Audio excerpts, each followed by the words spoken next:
Good morning. It's wonderful to see so many faces carried, respected. And my understanding, I'm Dan Liu, Director of Laogai Research Foundation and the Laogai Museum. I have had the honor to work with Harry Wu for almost a decade. With remarkable courage and determination, Harry was willing to sacrifice his life to erase Chinese human rights violations. He left us with his life's work, and it's our duty to protect his legacy. Now, I'm honored to introduce our first speaker.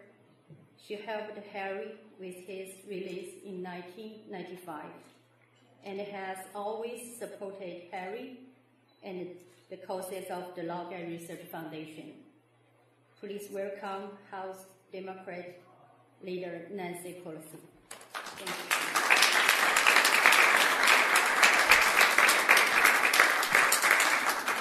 you. Good morning, everyone. I know I can speak for all of us here when we say this is not only an official recognition and celebration of the life of Harry Wu, but a personal loss for all of us.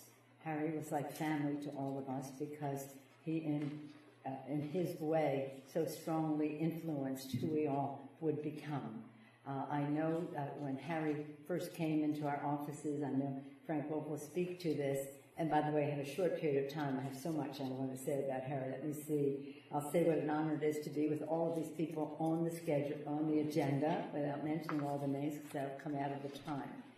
But we all have our understanding that when Harry entered our lives, we were in the presence of greatness, greatness of soul, greatness of purpose, a person whose years in prison strengthened him, gave him moral authority to speak to us, and also from the benefit of his experience to know what people were suffering for the benefit of more profits for some outside of China and perhaps inside of China as well. Part of the legacy of Harry Wu, of course, is that he always told us that we lose all moral authority to talk about human rights anywhere in the world if we don't speak about human rights in China just because there is a commercial force at work there. He also told us that the most excruciating form of torture that the prisoners could put on to those who are arrested for their beliefs, prisoners of conscience, was that they would say to them, nobody even knows you're here, nobody remembers why you are here. And that, of course, was not true. And when he left prison, he made sure we always were reading names of prisoners all the time, and I'm so proud to have served with Chris Smith and with Frank Wolf, who went there and took it right to the prison so that people did know that people were watching what was happening there. When he emerged from prison, I think it gave him such a special grace that just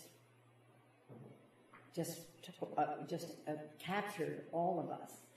But the thing I remember about his happiest moment was the birth of Harrison. He was so happy when Harrison came into the world.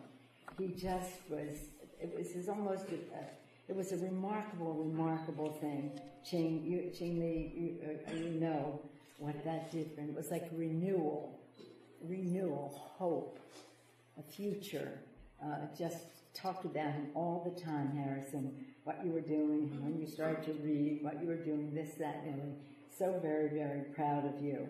And for this man of such strength and such determination and such force to be such a softy when it came to his son was a beauty to behold. Harry was very passionate about what he believed in, we know that, but he was very dispassionate in the manner in which he pursued his course of action. He kept us all focused, evidence-based, with the facts, with a strategic plan, a timetable, and when were we going to produce results. And again, you see the association that he has with leaders throughout the world. I'm glad that where's Matteo, is here representing parliamentarians from other countries who are so familiar with Harry's work, and whose parliaments Harry challenged the conscience of, as he challenged the conscience of America. We did not always meet the challenge. We have not always met the challenge. But Gordon Chang said to me that Harry's legacy will be that one day there will be no prison labor camps in China. We have to make sure that that is the case. And in Harry's tradition of excellence, evidence, persistence, never relenting, and just the beautiful grace of a man that we had the privilege to know, to be inspired by. And I told Annette Lantos that sometimes we get frustrated with how people don't understand and act the way they should on a moral high ground. And her father, Tom Lantos, would always say, it's a long road. It's a long road. Harry knew it was a long road. He had the long view, but he did have an impatience about the actions that we could and should take and in what time frame. So for me, it's a personal sorrow to lose him. He visited us just in February with Diana. He came in February, and when we got the news, it was almost unbelievable that that could have happened. But in his last meeting, he was again documenting what was happening in China and how products made in prison labor camps were still coming into the U.S. So Everett worked right to the end, just a champion. I think we would all agree that in our lives we will meet few people who are of the caliber of Harry Wu, few people that we could say without any question, we all agree he was a hero, in addition to having the privilege of calling him a friend. To Harris and to Ching-Li, please accept, and to the Laogai Research Foundation, please accept the condolences and remembrances of the entire Congress of the United States. Thank you so much.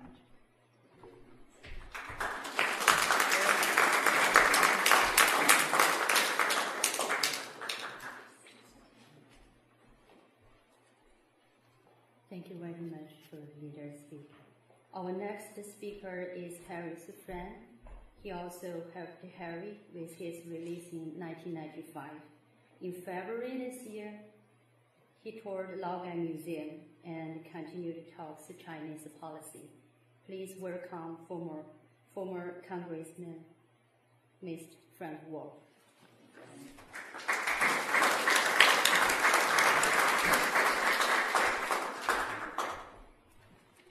My condolences to Harry's wife and Harrison and friends and everybody with the Laogai Foundation. I was shocked and saddened when I heard about the death of Harry. I have known Harry and his family for a number of years. As was said, I visited Harry and Harrison. He brought Harrison in earlier this year at the museum. Harry appeared before numerous congressional committees and was well known by members of the House and Senate on both sides of the aisle. Harry brought to the world's attention the horrors, and if you read Harry's book, the horrors of the Chinese labor camps. The Washington Post obituary said that Harry was, quote, at times compared to Alexander Solzhenitsyn, the Nobel Prize-winning Russian writer who documented the atrocities of the Soviet Gulag. Harry spent 19 years. He was just not a human rights activist that sort of took a course at Georgetown and got interested. Harry spent 19 years and suffered, if you read his book, suffered greatly. He would sneak back into China many times and was arrested after entering China secretly in 1998 and was detained for 66 days. Harry compared the Chinese labor camps to the Soviet gulags and the Nazi concentration camps. He blamed the system for the deaths of millions of political prisoners. The New York Times story about Harry had said that when he left China, he became an advocate for labor rights, an advocate for religious freedom. He opposed the death penalty and China's one-child policy, and he supported the Dalai Lama, the Campaign for a Free Tibet, and Liu Xiaobo, the 2012 Nobel Prize laureate who was served in prison sentence in China for advocating. And keep in mind, He is in prison now today, and the Chinese government that Harry opposed over and over would not even allow his wife to go to Oslo to pick up the Nobel Prize. Because of the courage and the yearning for political and religious freedom of the Chinese people, I personally believe that the current Chinese government will come to an end. The fact is, every night I pray for the end, for the fall of this government. And when it does, and it will, Harry will be one of the people in the pantheon of heroes, along with the Tiananmen Square tank men and the many others who helped change this dictatorial and oppressive government. Harry's voice will be sorely missed, but never forgotten.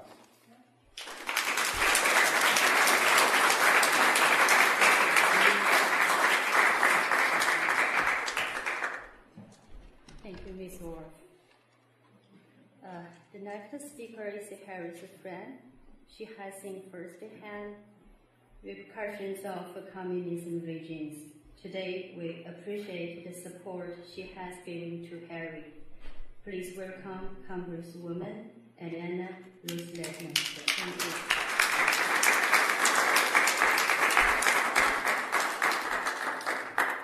Thank you, Diana, and deepest condolences to Harry's family.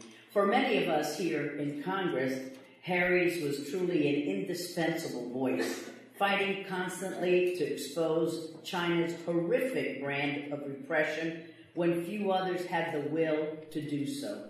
Harry never hesitated to lay out the discomforting facts, warts and all, about the gross human rights violations taking place behind the bamboo curtain. As a victim of almost 2 decades of China's insidious Laogai system, Harry never forgot the millions that he left behind, including an estimated 15 million dead in the largest slave labor camp system in the post-World War II era. And he was relentless in his efforts to keep their memories alive. We will all miss Harry's voice proclaiming and exposing over the propaganda about China's so-called peaceful rise, the very ugly reality lying just below the surface. Not content with drawing upon his own years of experience as a slave laborer, Harry made multiple returns to China to gather more evidence of Beijing's human rights violence. I was proud to have worked alongside Harry on a number of these issues throughout my years on the House Foreign Affairs Committee. As some rushed forward to approve permanent normal trade relations with Communist China, Harry cautioned that the resulting flood of Chinese cheap manufactured goods into the American marketplace would include items produced by starving and tortured slave laborers. Harry was also an invaluable source when I began investigating, over a decade ago, recurrent reports of Beijing's targeting dissidents and harvesting their organs and those of other prisoners for profit. He helped us secure the testimony of Chinese military defectors who had witnessed the summary executions to obtain organs for sale to wealthy buyers. But Harry's concerns for gross human rights violations within China went beyond his focus on the penal system. He and his organization provided important data that was supportive of congressional efforts seeking passage of a resolution on China at the former UN Human Rights Commission in Geneva. And when I became ranking member on the Foreign Affairs Committee in 2007, serving under our wonderful chairman, Tom Lantos, Tom and I put renewed emphasis on human rights in China, and Harry was there to lend his voice and his support. After hearing on Yahoo's collusion with Beijing in suppressing internet freedom, Harry stepped in on behalf of those who had been imprisoned as well as their family members.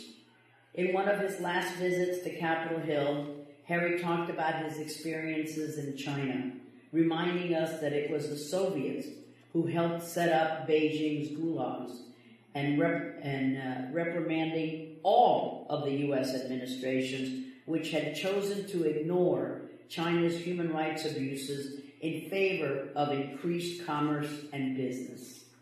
Harry's was a powerful and determined voice for the truth, no matter how inconvenient the facts might have been, and he will always be remembered for the courage with which he pressed on to each and every one of us, despite overwhelming odds. Just a few months ago, Harry quoted an ancient Chinese proverb to me, saying, "Big accomplishments come from an accumulation of little accomplishments made one at a time." But for Harry, all of his achievements were big, and all of his efforts in the name of justice will continue to reverberate long after his passing. As another ancient Chinese proverb said, one justice can overpower 100 evils. His life is a testament to that. Harry dedicated his life to fighting for justice for China's victims, and he refused to be swayed from his mission as he continued shining a bright, harsh light on the dark secrets of Beijing's human rights record. It is for us who remain to continue Harry's legacy, to ensure that light will not be extinguished, and make sure that one day justice indeed will finally be served. Be well, my friends. Thank you so much.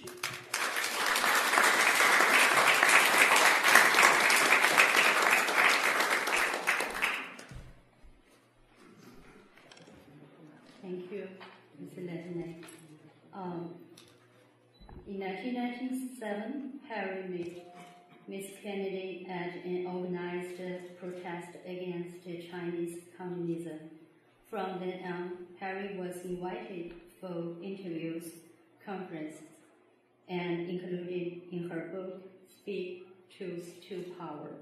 Harry greatly appreciated the human rights concerns shown by the entire Kennedy family. Please welcome Ms. Kerry Kennedy.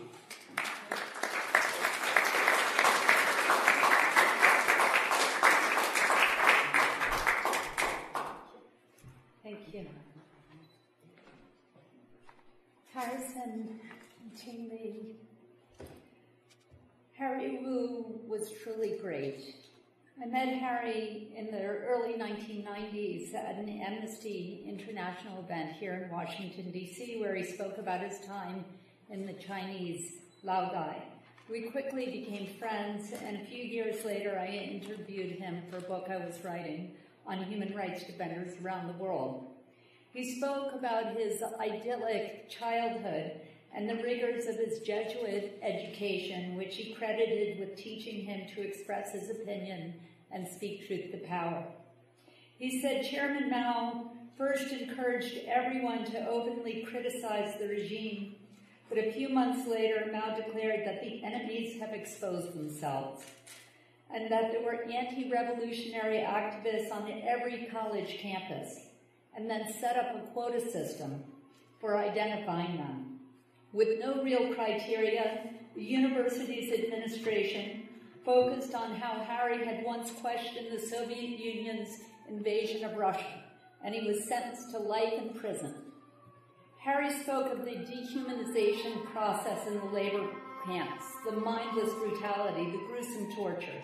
He was beaten, brutalized, and nearly starved to death. Over 6 feet, he was reduced to 80 pounds. He said he used to track rats in the fields and learn to follow them to their nests so that he could steal their grains and their beans and cook them and then kill the rats to eat. He survived for 4 months on nothing but corn husks. 19 years later, Harry was released and invited to be a visiting fellow at a university in California. He landed in San Francisco with $40 in his pocket. And he was a researcher by day and homeless, sleeping on a park bench at night. He got a job at Dunkin' Donuts, so he'd have an income, a place to stay, and 3 meals a day. until he'd saved enough money to afford a down payment on a house. He spoke of his joy when he put a deposit down on that home, and for most people, that would have been enough. He had achieved the American dream, but not Harry.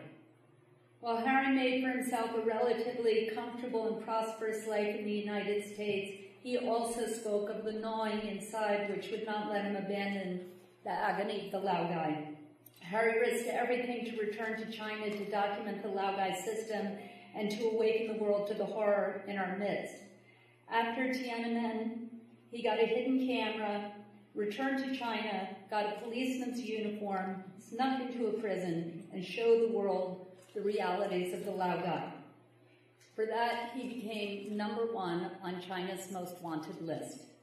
He returned to China 5 times to expose the injustice, and the last time he got caught. Harry showed the world the horrific conditions in the camps, the Chicago Bulls hats made by prison labor, and the gruesome trade in organs harvested from freshly executed prisoners.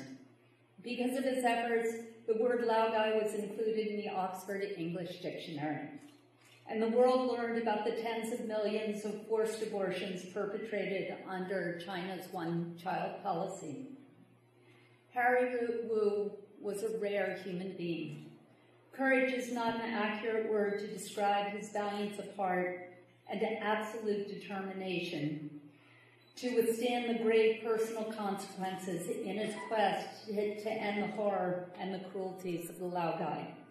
Nearly 20 years ago, Harry told me he had very important news. He said that the most horrific thing the Chinese had done to him was not the beatings and the torture and the abuse, but the years they stole, years in which he should have been raising a family. Now, he said, his dream was coming true. His love, Ching Li, was going to have a baby. I cannot express my joy when he asked me to be that baby's godmother. When I asked Harry what the child's name would be, he said, Harrison, because he is Harry's son. Harrison, you were the joy of his life. Every conversation with Harry started with you. I remember him saying, he can stand, he can speak, he can read, he can play soccer. He's great at math. He was so proud of you, and it just brought him so much joy every time. And most of all, he loves dinosaurs. Harry Wu was a man of courage, determination, and love. He personified Stephen Spencer's words, I think continually of those who were truly great, who from the womb remembered the soul's history. Near the snow, near the sun, in the highest fields, see how these names are feted by the waving grass and by the streamers of white cloud and whispers of wind in the listening sky. The names of those who in their lives fought for life, who wore at their hearts the fire's center. Born of the sun, they traveled a short distance towards the sun and left the vivid air signed with their honor. Harry Wu was truly great.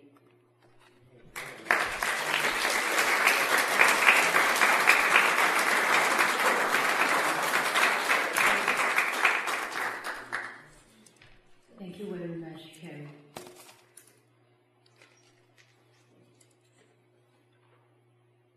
The later Tom Lantos and Harry shared a profound bond. They each spent time to forced labor camp and started a respected foundation to represent her late father and foundation, which she co-chairs. Please welcome Annette Lantos Tillemann-Dick. Thank you.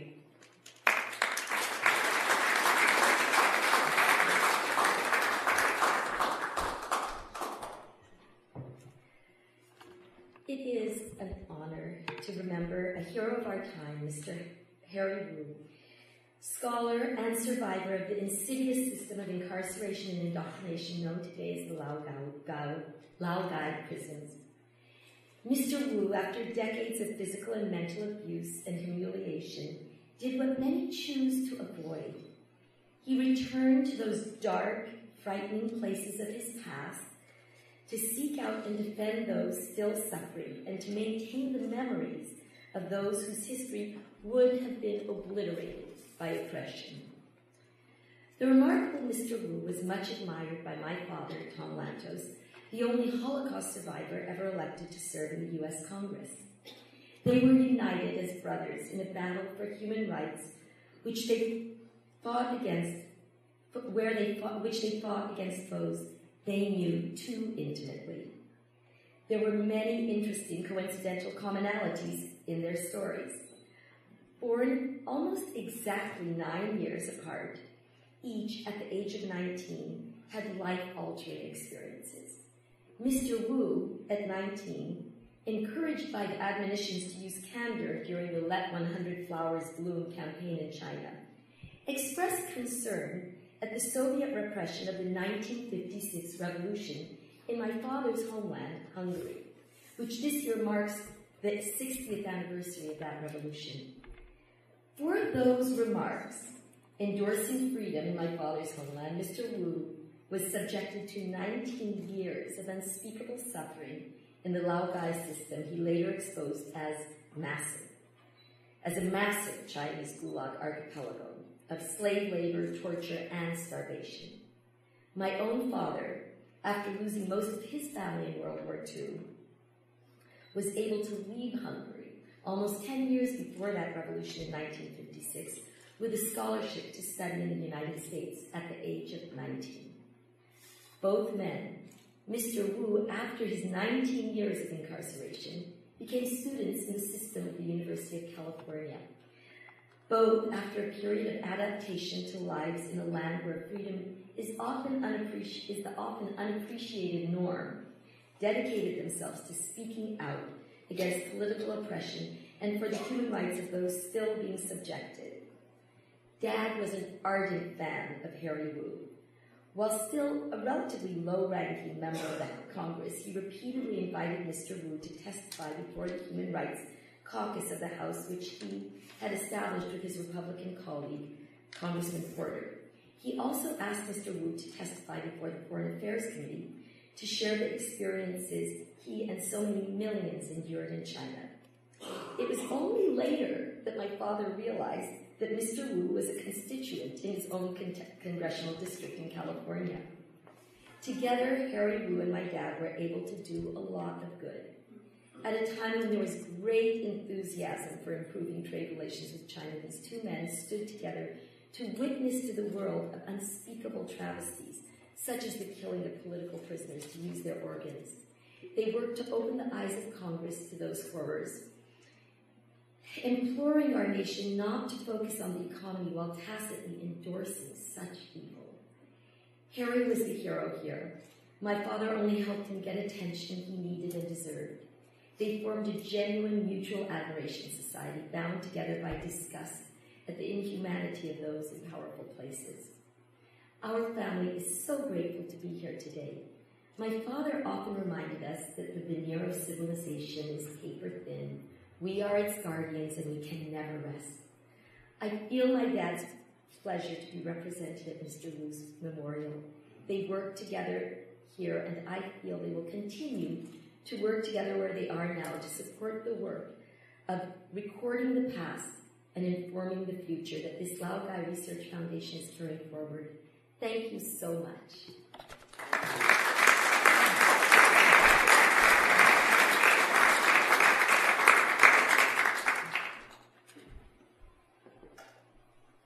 Thank you very much, Annette.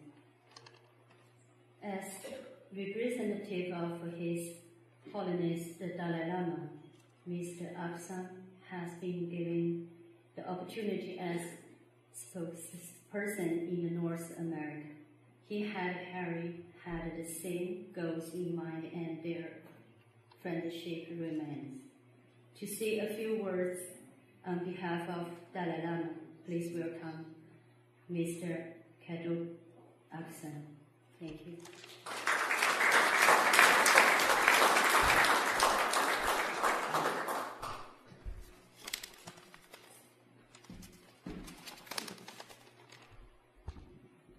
Good morning.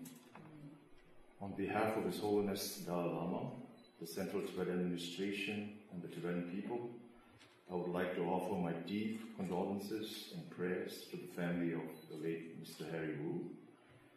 Mr. Harry Wu was a good friend and supporter of Tibet and the Tibetan people. He lived his life fearlessly and passionately advocated for human rights and greater freedom in China. Tibetans are most grateful for the support and friendship of Mr. Wu and his organization, the Laogai Research Foundation. Mr. Harry Wu also had a deep admiration for His Holiness, the Dalai Lama, and the two of them knew each other well and had a long association and friendship. In his April 28, 2016 letter to Harrison, His Holiness says, "Dear Harrison, we were sad to hear that your father Harry Wu died while on a trip to Honduras. His passing is a great loss. His Holiness sends his condolences to you and other members of your family. Your late father was a model of courage and determination. Not only did he survive many years in China's brutal Laogai prison labor camp system, but once released, he used his freedom to expose this great injustice and violation of human rights with the establishment of the Laogai Research Foundation and eventually the Laogai Museum in Washington, D.C. He was a steady, long-standing friend of the Tibetan people. We very much appreciated his clear and explicit support for the Tibetan cause. My prayers for your late father and the members of your family at this very difficult time. Thank you.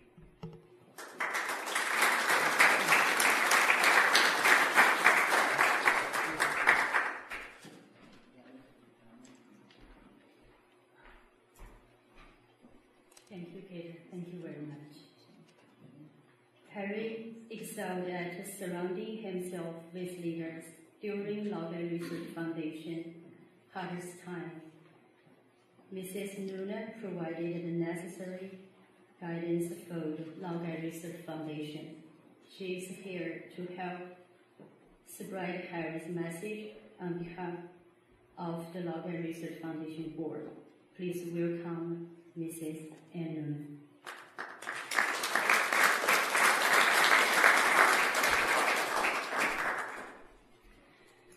Thank you. Shangley and Harrison, please accept my sincere condolences. My name is Ann Noonan, and I am director of the Laogai Research Foundation. My life was blessed more than 20 years ago when I met Harry Wu. I'm honored to be able to say that we were friends, and I cherish my memories of Harry. Thank you, Speaker Nancy Pelosi. Harry loved you and respected you tremendously. Thank you to your staff who selected this venue for Harry's tribute. Thank you, former Congressman Frank Wolf, for being Harry's friend and for forcing Americans to hear the cries of China's millions of Laogai prisoners. Thank you to Congresswoman Ileana Ros-Lehtinen for being Harry's friend and for all the help and support you have given not only to Harry but to those who suffer human rights abuses throughout the world. Thank you to Ms. Lantos, whose parents both knew the importance of not letting atrocities and the record of human rights violations fade with the passage of time. Harry loved your family dearly. Thank you to Kerry Kennedy for giving voice to Harry's words. I can't say enough about Harry valued your relationship. And thank you to everybody here today. We are here to pay tribute to Harry Wu's life and to realize how hard Harry worked to remind the world and its leaders that those who ignore history are doomed to repeat it. Harry was the most dedicated advocate of telling the story of how others suffered. It was never about him. He said he was just a survivor. It was about the others who had no voice. The Laogai Museum, along with Harry's books and his life's work, tell those stories. His efforts give hope not only to those who suffer and who should never feel abandoned, but also hope to the rest of us to know that someone cares. We are all charged with Harry's call to action to continue his mission. The Laogai Research Foundation will continue to work on projects that Harry has begun, which include a photo exhibit in Germany, a Tibetan exhibit in the Laogai Museum this year, meetings with various political and human rights leaders here in the U.S. and in other nations, sponsoring the play Stones of Tiananmen about Liu Xiaobo, and researching products that are made in China's Laogai. Harry had a noble goal to open the first Laogai museum in Beijing. Imagine someone actually striving to do that, with the purpose of letting the world watch China acknowledge the truth of the Laogai and reject that form of oppression so it is not duplicated in China or elsewhere. There's so much to be done. We hope we can count on your continued support so Harry's work and the Laogai Research Foundations will carry on. Thank you.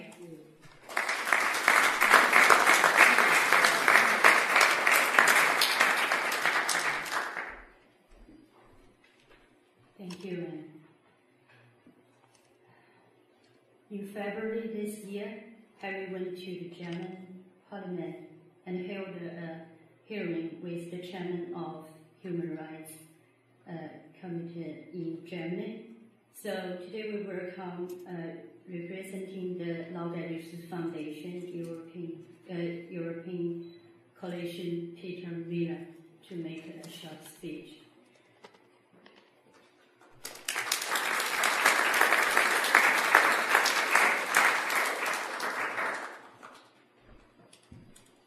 Thank you.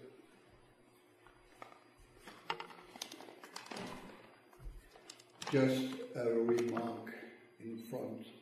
The chairman of the German Human Rights Committee, whom we saw in February, has been forbidden to enter China on any mission to come. Respected audience, Harry Wu, our friend, is gone. He was a great man, the bravest of the brave. Nothing can bring him back, but his obligations, his duties, his commitments remain. For you Americans and for us Europeans, especially his friends Tony Brenny in Italy and myself in Northern Europe. We, the Foundation, shall continue his work with Harry's zeal and his dedication and your help. That is highly necessary. The Laogai system did not end with Harry Wu's discharge. It goes on and on and on. In the People's Republic of China, in the People's Republic of North Korea, in the People's Republic of Vietnam, and despite President Obama's visit in the People's Republic of Cuba, wherever communism reigns, it goes on. And we, the democracies of the free world, benefit by buying cheap forced labor-made products to raise our standards of living. Harry said, a terrible, totally unacceptable disgrace. I agree. Yes, the People's Republic of China changed the name Laogai immediately after Harry talked to Congress for the first time in 1992. Nowadays, they even show important visitors around so-called Laogai camps in China, which in fact are nothing but spit and polish affairs.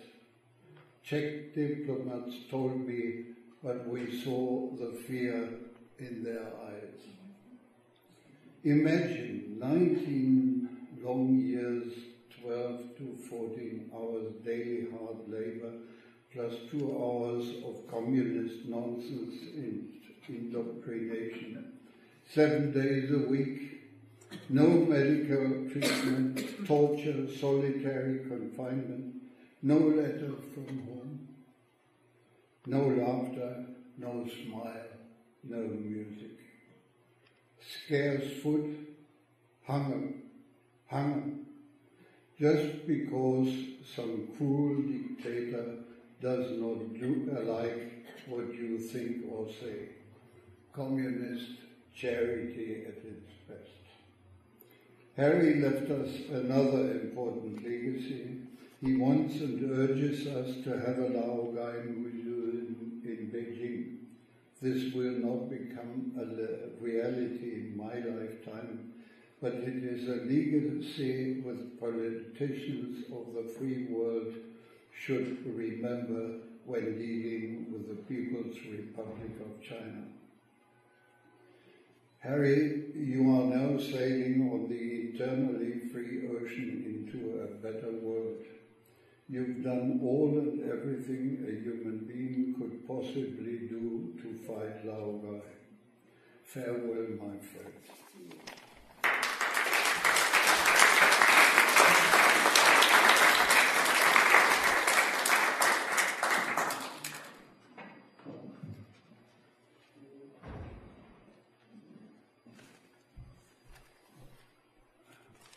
Thank you, dear Pete. Today, I want to thank you, all of you who have joined us here today. I know some of you traveled far to make it here, and I want to thank you for the time and effort. I also want to thank you, those who sent their thoughts and prayers. We look forward to continue Harry's work and mission at the Laogai Research Foundation. With you ongoing support, together we will continue to spread Harry's message. Thank you very much. Thank you.